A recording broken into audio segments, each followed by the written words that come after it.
કોક જો ખોલી પાછી છે કે પાણીને લીધે બહાર આવી ગયું એની દાટવી પડશે ત્યાં તો દાંતરે હારે લઈને દાંટા મારું હું એક દિવસમાં આપણે 1 વીઘાનું પાણી કમ્પ્લીટ પી જાય છે હરખડ જોઈશે કેટલી વાર લાગી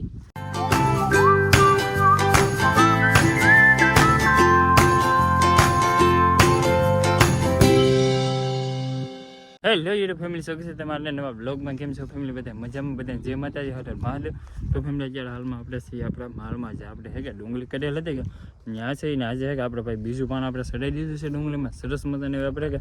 ડુંગળી ભાઈ પાકી ગઈ છે પાકવામાં 4 મહિના થાય એટલે ખાલી ઉગી ગઈ છે પકવવી તો પડશે ને એમ એટલે હે કે આપણે ડુંગળીમાં પાણી શરૂ કરેલું છે અને કમ્પ્લીટ 1 કેરો પી ગયો છે ને બીજામાં ચડાવી દીધું છે ને જો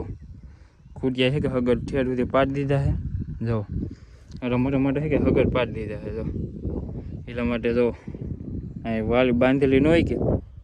ખૂટિયા આવી જાય કોક જો ખોલી પાછી છે કે પાણીને લીધે બહાર આવી ગયું એની દાટવી પડશે ત્યાં તો દાંતરે હારે લઈને દાંટા મારું હું જ્યાં બહાર હોય કે ના આપણે દાટી દઈએ એમ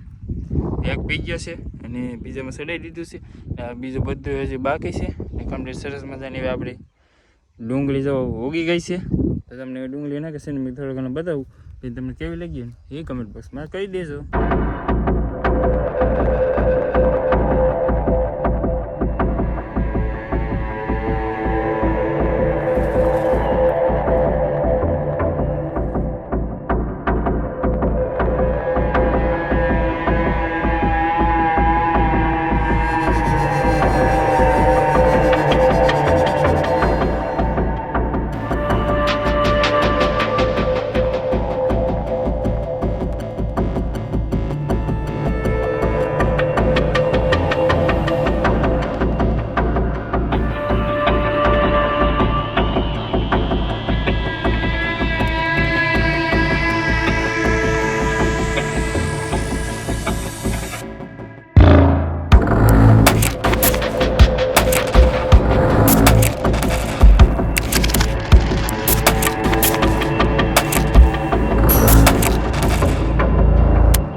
તો ફેમિલી આપણે 4 ઉપરના શાક કમ્પ્લીટ પી ગયા છે પાણીથી તો જો 1 2 3 અને 6 ને એટલે 5માં ચડાવી દીધું છે હજી કેટલા બાકી છે 1 2 3 4 ને 5 હજી 5 બાકી છે એટલે કે 10 આ પડેલા તો હજી 5 બાકી છે એટલે 2 5 કરીને 6 7 8 9 2 આડા ને આ બાજુ 2 આડા એટલે 9 સા જેવું બાકી છે ક્યારે પી રહે એનું કંઈ નક્કી નથી અત્યારે તો સરસ મજાના બગલા બધા આવી જાય છે આ પાણી હોય કે ખેડવાનું ચાલુ એટલે બગલા થાય હોય જ તે સફેદ બગલા હોય પણ બગડે નહીં તો હારે તો હોય તો ખેડવાનું ચાલુ હોય તો હારે હોય પાણી ચાલુ હોય તો હારે હોય તો આપણે એટલું તો કમ્પ્લીટ પાઈ લીધું છે પછી જો એટલા બાકી છે હા સુધીમાં લગભગ પી જાય છે એક દિવસમાં આપણે 1 વીઘાનું પાણી કમ્પ્લીટ પી જાય છે હરખડ જોઈશે કેટલી વાર લાગી પહેલાં પાણીમાં પપ્પા હતા આ પાણીમાં આપણે છે એ જોઈશે ક્યારે પી રહે એમ. તો ફેમિલી આપણે હતા માળમાં તો અત્યારે કે 3 વાગી જાય છે તો લેટ વી ગઈ છે અને 3 ક્યારે આપણે બાકી રહી ગયા છે પીવા માલી મોબાઈલમાં બધામાં ચાર્જિંગ પડીએ એટલે નાનું કંઈ લીધું નહોતું તો અત્યારે કે આપણે ઘરે વી આવ્યો છે ને સારસિંગ કીધી લીધું છે અને અત્યારે કે આપણે દળીએ છીએ એ દળનું, કેમ કે કાલનું બાકી હતું કે એ દળનું દળવાનું બાકી હતું તો એટલા માટે અત્યારે ભાઈ ઘરની ચાલુ કરી દીધી છે. જો એને કહે છે કે દળનું દળા છે જો એટલે લોટ આવી રહી આવી રીતે કંઈ લોટ આવે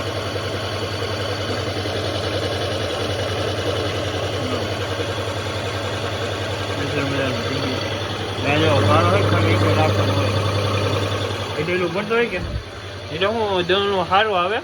ને મસ્ત એવું છે કે રોડ ફરતા હોય કે અંદર પાના એ હરખો એવો સોલ નાખી દાણે એટલે હાવ ભૂકો કરી નાખીને ધીમો વોડ હોય કે એમ લોટ સારો થાય એટલે કે મસ્ત મજા લોટ થઈ ગયો છે અને આ તો દળાય છે એમ એટલે ક્યાં જવાથી દળ નહીં ત્યાં સુધી રહેવું પડશે એવું છે. હવે કે થોડું કેવું દળનું હોય એ દળ નાખી પછી જઈએ એમ વાડીમાં.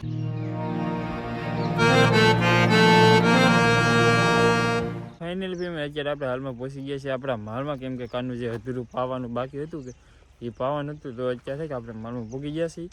અને જો કેળામાં બાકી હતું ને પાણી સડાઈ દીધું. જો આ 1 2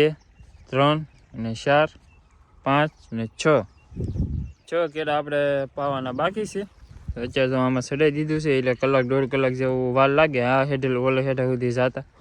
કેમ કે આપણે 20માં ત્યાં છે કે આકડી નથી નાખેલી એટલે કે આવો ધોરીઓ નથી નાખેલો નીક તો હળંગ હોય કે તો થોડી ઘણી શું વાર લાગે. પાટિયા હોય કે તેમાં બહુ વાર ન લાગે, એમાં નાના પાટિયા હોય તો તરત પી જાય, અને મોટું હોય કે એક હારે ટાઈમ દેવો પડે તો કલાક 1.5 કલાકથી ઠેઠ પણ પાણી પૂગશે ત્યાં સુધીને આપણે વેટિંગ કરવાનું. અને જે કાલનું કામ કરતા થાય કે આપણે કોઈ કળી ખુલ્લી રહી ગયેલી હોય કોરું હોય એમાં આપણે હે કે દાટી દઈએ છીએ. તો આમાં ત્યાં હે કે હવે ખુલ્લી કળી નથી રહી, એમ કે 20માં લેટ વહી જાય ત્યાં ઘણું ખરું મેં દાટી દીધું હતું ને થોડું ઘણું બાકી હોય એ આટો મારી એટલે ડટે જાય એવું છે. ને આપણે ઓલા હેઠ હે કે તાર ફિનિશિંગ કરવાના છે, જેમાં આ બાજુ કરેલા છે કે એ ઓલા હેઠે તાર કરવાના છે આપણે, કેમ કે એટલું પી દે કે પછી આપણે એ બધું કામ કરી લઈએ કે માલ ગળી દે કે તો પછી હવે ખૂંદી નાખશે. ડુંગળી તો ન ખાય પણ ખૂંદી તો નાખે ને, એક ફેરી તો હગડ છે એટલા માટે એ બાજુ છે કે આપણે પેક કરવાનું છે. બાકી જો આ બાજુ પેક થઈ રહે અને આ બાજુ પેક થઈ રહે, એ બે હેઠ આપણે પેક ન કરે, આપણે આ બે હેઠ પેક કરવાનું, કેમ કે એ બે હેઠમાં કે પાડો હોય ખેતરવાળો હોય કે બધું પેક કરી દે તો આપણે કાંઈ ટેન્શન ન હોય. તો ઓલી સાઈડ જે હોય કે તેના પેક કરવાનું છે તો પેક કરી આવીએ.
ફાઇનલ ફેમિલી આપણે અત્યારે છે કે આપણે ડુંગળી કમ્પ્લીટ થઈ ગઈ છે અને છેલ્લા છે કે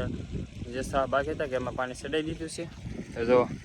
આ સામાં છે કે આપણે પીવાનું છે એ તો પી હવે આમાં જો પીવે છે ને એટલું ખાલું હોય કે એ ભરી થાય કે એટલે કમ્પ્લીટ આપણે છે કે બધી ડુંગળી કમ્પ્લીટ પી ગઈ છે. અને ત્યાંની જો કંઈક આવી છે આ બીજા પાણી પાછા બીજા પાણી કેવી થાય એનું કંઈ નક્કી નથી. અત્યારે આપણે બીજું પાણી તો કમ્પ્લીટ છે કે પી ગયું છે અને છેલ્લો દાવ તો આખું ભરાઈ ગયું છે ને જરીક ખૂણામાં ભલે ખાટો પડે કે તો ત્યાં છે કે પાણીને બહુ માંદલું ભરાઈ જાય એને લીધે કે બહુ પાણી જવા ન દેવાય નહીં. હાફ ધોરણ કીને પડે કે બે નાકા તો હેકા ઓલા ધોરણ પાણી બંધ ન થાય નાખું રહે જ નહીં, એને લીધે હેકા આવી રીતના કરવું પડે. તેમાં તો અહીં આમ રીતે છે કે હેરખું પાણી આવી ગયું છે. હવે તો આપણે કમ્પ્લીટ છે કે ડુંગળી પઈ ગઈ છે. હવે છે કે 2-3 દી પછી પાછા આટો મારવા આવશું એટલે ભાઈ કેવી છે કેવી નહીં એ જોવા મળી જાય ને કેટલો સુધારો છે. પછી નેદણી કેવી આવશે અત્યારે જો કાંઈ ખડ કે એવું કાંઈ હે નહીં બહુ, પછીનું કાંઈ નક્કી ન કે કેવો બિયારો નીકળે એ. અત્યારે કમ્પ્લીટ આપણે પી ગયું છે બધું. તો હવે એટલે ભાઈ એ મોટો બંધ કરીને એ વિયા જાય ઘેરે અને આજના બ્લોગને અહીંયા કરી દઈ. આશા રાખી તમને અમારા ફાર્મિંગ બ્લોગ ગમ્યો છે. ગમે લાઈક કમેન્ટ શેર સબસ્ક્રાઈબ કરવાનું બિલકુલ ભૂલતા નહીં. કેમ પહેલી વાર તો સબસ્ક્રાઈબ કરી દેજો મળીએ નવા બ્લોગમાં. ત્યાં સુધી બધાને જય માતાજી.